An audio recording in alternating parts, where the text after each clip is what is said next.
డబ్బు, అనారోగ్యం, ఉద్యోగం, వ్యాపారం, అప్పులతో బాధపడుతున్నారా? మీకోసమే launch your future program. Hi hello నమస్తే, welcome back to Suman TV. Present మనతో పాటు ఉన్నారు 25 ఇయర్స్ నుంచి అమెరికాలో ఉంటున్నటువంటి ఎంఎన్సీ ఎగ్జిక్యూటివ్ వీరభద్రరావు గారు. సార్తో మాట్లాడతాం. నమస్తే సార్. నమస్తే అమ్మా. సార్, ఇప్పుడు అమెరికాలో చదువుకోవడానికి వెళ్ళి చదువు అయిపోయింది, జాబ్ రాలేదు, అప్పుడు వీసా రద్దు అయిపోతుంది అని కూడా అంటున్నారు. అది నిజమేనా సార్? మరి సో ఇప్పుడు కొత్తగా ట్రంప్ గవర్నమెంట్ వచ్చిన తర్వాత ఆయన సలహాదారులు వీళ్ళు చేసే ఇమిగ్రేషన్ టైట్నింగ్ ఏదైతే ఉందో దాంట్లో కొంతేమో అవుట్ రైట్ రిజెక్షన్స్, అంటే పోర్ట్ ఆఫ్ ఎంట్రీలో ఏమాత్రం అనుమానం ఉన్నా ఇవ్వద్దు వాళ్ళకి, నో కన్సిడరేషన్స్, అలా కొన్ని ఇంటర్నల్ డిరెక్షన్స్ వచ్చాయి. అలానే మనం వేరే దాంట్లో మాట్లాడుకున్నట్టుగా పెళ్ళి అయిపోయిందని చెప్పి నువ్వు మొత్తం అన్ని కాగితాలు సబ్మిట్ చేసినా మేము వచ్చి వెరిఫై చేసేంత వరకు నీకు గ్రీన్ కార్డ్ ఇవ్వం. ఇంతకుముందు అంతా సైట్కి వెళ్ళి ఇళ్ళకి వెళ్ళి వెరిఫికేషన్స్ తక్కువ ఉండేవి బాగా, ఇప్పుడు బాగా పెరిగిపోయినాయి. అలా కొన్ని అన్ని రకాల పద్ధతుల్లో వాళ్ళు ఏం చేస్తున్నారంటే, ఒకటేమో out right rejection, out right restrictions, అలా కాకుండా ఇంకొకటి ఈ ఈ ఈ ఉచ్చుని గట్టిగా బిగిచ్చేస్తున్నారు. అంటే like one of the things 140K minimum salary ఇవ్వాలి అంటే మీకు ఆటోమేటిక్గా ఎంప్లాయర్ని మీరు డిస్కరేజ్ చేస్తున్నారు. లేకపోతే కొత్తగా తీసుకొచ్చేవాడిని outside of the country ఉంటే $100,000 మీరు కట్టాలి H1B ప్రాసెసింగ్ ఫీజు. అదొక విధంగా ఇంకొక డిస్కరేజ్మెంట్. అట్లానే ఫర్దర్ ఏంటంటే ఈ ఓపీటీ, స్టూడెంట్ లైఫ్ అయిపోయిన తర్వాత వాళ్ళకి ఓపీటీ తీసేస్తాం.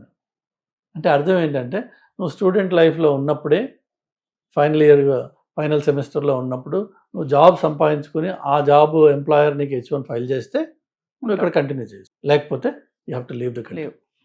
అలానే ఇంతకుముందు ఈ స్టే ఇన్ ద కంట్రీ అంటే మీ స్టేటస్ 90 days వరకు ఉంటుంది అని ఉండేది. ఇప్పుడు అది లేదు. ఏ డే అయితే మీకు వీసా ఎక్స్పైర్ అయిందో ఆ డేన you are out of status. Extra లేదు, ఇంకా ఎక్స్ట్రా లేదు, బఫర్ టైం లేదు ఇంకా. అలానే ఈ ఇన్ఫ్యాక్ట్ ఈ ఎవరైతే నాన్ సిటిజన్స్ గ్రీన్ కార్డ్స్ గత 10 ఏళ్ళుగా 5 ఏళ్ళుగా 8 ఏళ్ళుగా అక్కడ ఉంటూ వాళ్ళ H1Bలు అయిపోయి, H1B 6 yearsకి ఇస్తారు ఇనీషియల్గా.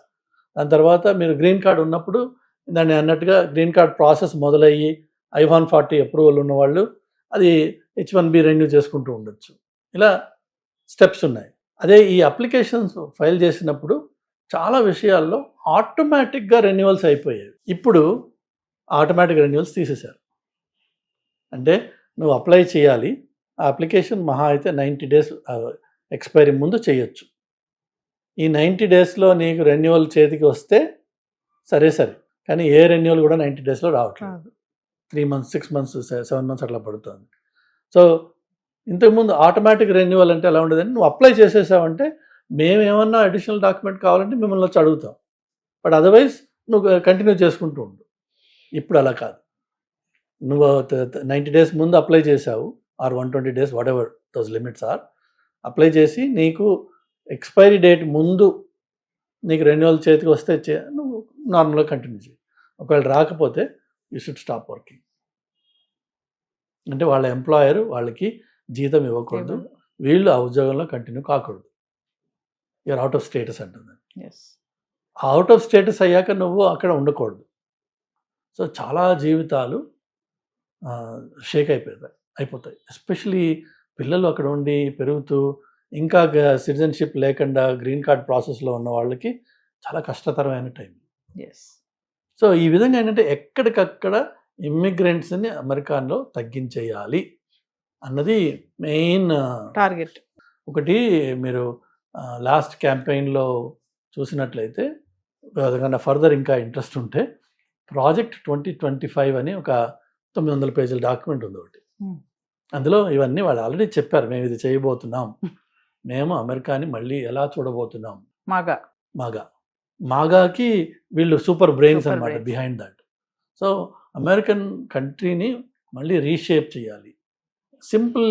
సింపుల్గా చెప్పాలంటే వాళ్ళకున్న మేజర్ కన్సర్న్ ఏంటంటే, America is a white country predominantly.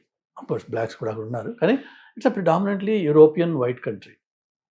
And వాళ్ళకి భయం చాలా చోట్ల వైట్స్ మైనారిటీ అయిపోతున్నారు, ఈ బ్రౌన్స్ వీళ్ళు వచ్చి మెజారిటీ అవుతున్నారు, వాళ్ళ పవర్ వాళ్ళ నుంచి పోతుంది. అలానే పవర్ అనే కాకుండా మీకు ఎంత అన్నట్టుగా ఈ పండగలు పబ్బాలు గుళ్ళు Yes. గోపురాలు ఇవన్నీ పెట్టేటప్పటికి బేసిక్ సొసైటీ స్ట్రక్చర్ మారిపోతుంది. They want bring it back అంటే ఏంటి, గుళ్ళు కోలుకోవడం కాదు కదా, Hmm. జనాలు తీసేశారు అనుకోండి, మరి ఆటోమేటిక్గా ఇన్ఫ్లుయెన్స్ తగ్గిపోతుంది, అగైన్ ఇట్ బి అని వాళ్ళ కోరిక. ఎస్. మోస్ట్ లైక్లీ అదే దారిలో నడుస్తుంది, అదే అవుతుంది కూడా. అది విషయం.